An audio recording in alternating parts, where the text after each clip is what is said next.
oba Kyagulanyi atulimba, oba Kyagulanyi azannya firimu, oba Kyagulanyi agenda tunda Uganda, oba Kyagulanyi akolagana ne Museveni, oba Kyagulanyi agenda tutisa, oba Kyagulanyi agenda ensi kitunza abazungu, yewaffe era njagala mbajjukize nti ffe tumwagala nga ye pulezido, nga ye pulezidenti. Kati mwe bye mutugamba si bipya twabiwulira dda.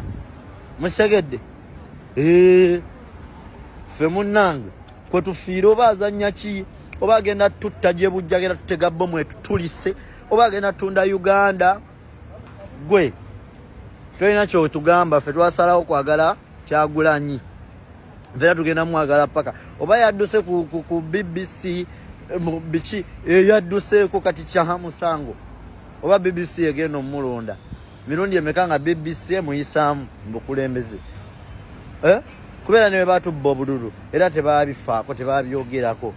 So mutuleke tubeere na muntu waffe, oba tutunda oba tutta tufwe ewaffe. Nze newo ngamba mbu sijja kyogera ekyo.